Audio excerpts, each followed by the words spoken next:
good morning. Yes, good morning, sir. Well, very quickly, you have been quoted as saying that the arrest of Chief Sunday Igboho is a declaration of war against the Yoruba people.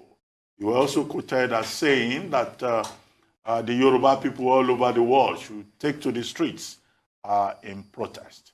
But the Nigerian government, through the Department of State Services, is saying that Sunday Igboho, as is popularly known, has a case to answer, and that rather than becoming a fugitive from the law, he should present himself before state security services for a meeting. And now we have this situation where he has been arrested in Benin Republic, and in the last few days there's been this issue about whether to extradite him or not. How is his arrest a declaration of war against the Yoruba people? Thank you very much. The Department of State Security is just behaving like a department under a dictatorship. What is his offense? To put it bluntly, he is calling for secession. No more, no less. He has been holding meetings in Akure, in Osogbo, in other places, without any damage done to anybody. What is he saying that is different from Scottish Nationalist Party? A party that is separated, that wants separation from Britain.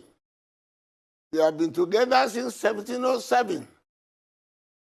In fact, since 1603, when St. James I of Scotland became James I of England. And the union came around 1707. And now there arises a party saying that they want to separate. But Johnson has not arrested the leaders of the party. He has not accused them of treasonable felony or anything of the sort.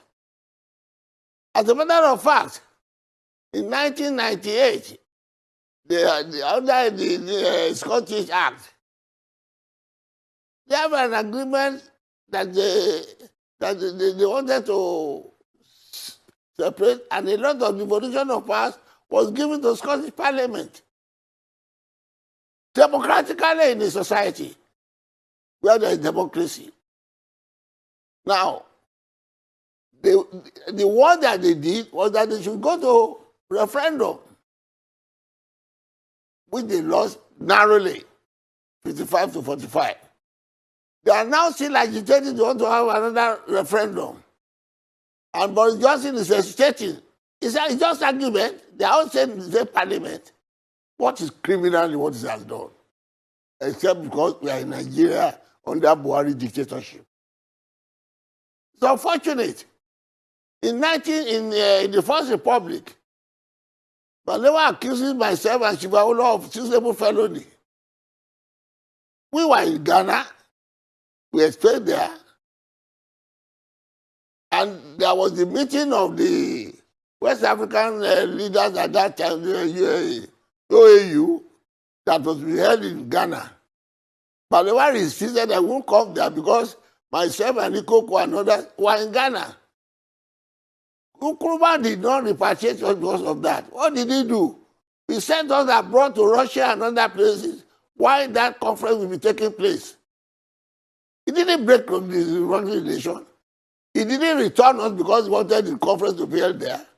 That is what is done in a democracy.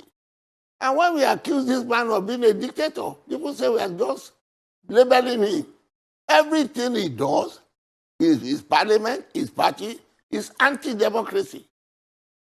Look at bill down they are not passing parliament.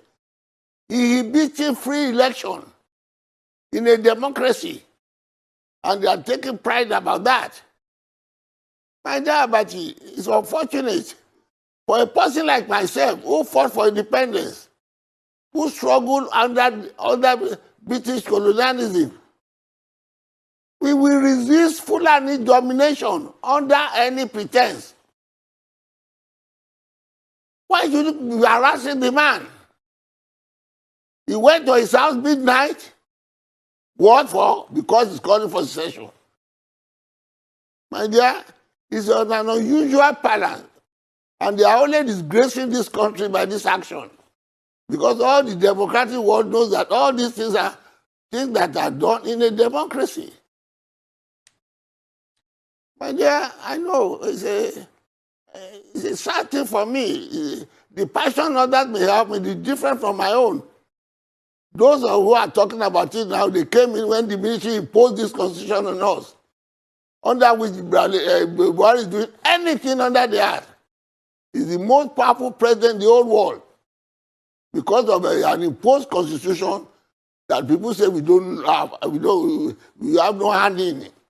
But you know that I've been saying this constitution is a fraudulent constitution. And I gave my reason. They have not refuted that. All the thing that is causing dissension, disharmony in the country today is under this constitution imposed by the military in 1966. It was not the agreement we had when we had independence. And what is he asking for? There was discrimination, there was oppression, there was lack of progress, or due to the fact that you concentrated power in the center under this constitution. And we say now, okay, if you now say you are going back to the barracks, send us back to the constitution we had at independence. And I buttress it by the fact that the constitution which we had, which Balewa, Saudana, Awolowo, Azikwe signed before we came into independence. They have not refuted that. They have not said this constitution is legitimate. We disputed every line of action of their case. They have not reported it, but they are only using power. The man is chasing Balewa, he's chasing Igboho all around. He's chasing Nnamdi Kanu. But he's negotiating with robbers, with that bandits who are terrifying, who are troubling the country, who are making security unstable. People can't celebrate Salah because of insecurity. Prices are going up, everything because of this insecurity. He's not efficient. He's not capable to do that. He's not. The DSS are not so competent to drive to the place where these armed bandits are. But when it comes to opposition, who are asking for legitimate right, they are very active. What a shame. What a shame. What a shame. But Chief... Well, it's unfortunate about it. Chief Adebanjo, the secret police in Nigeria... Yeah, thank you. Okay, the secret police in Nigeria... Beg your pardon? Can you hear me, sir? Well, come again. Chief Adebanjo, I need you to confirm you can hear me. Yes, I can hear you now. Okay. So I was just asking you that the I can hear you now. Okay. The DSS is accusing Sunday Igboho of stockpiling arms to cause chaos in the region. We also know that Mr. Adeyemo had led several protests calling for a breakaway nation, and he's issued eviction threats to a particular tribe, the Fulani tribe, to leave the southwest, which he calls the Yoruba nation. We've seen reactions and clashes as a result of that. Would you say this is the best way the Yoruba nation, the southwest, can pass across their demands? Is this the way to get their point over? My dear, I hope you are not a stranger in this country. No, I'm not. He asking the Fulani to go. Don't you know the background? It is because of the failure of Buhari to protect life and property in this area. His uncle was murdered. All these people, the Fulani people there are raping, kidnapping, depriving the farmers from their land. And they killed his uncle who came all the way from America to establish farmland. They destroyed the farm and killed him. They kidnapped the Yoruba there. They kidnapped the children and they raped the women. And the man rose in in retaliation, because all those people who did this havoc, neither the federal government or the state government came to their aid either to stop or to arrest those who are the culprits. That is the action that causes the reaction of Igboho. Nobody knows Igboho in this country. I don't know him until this incident came about.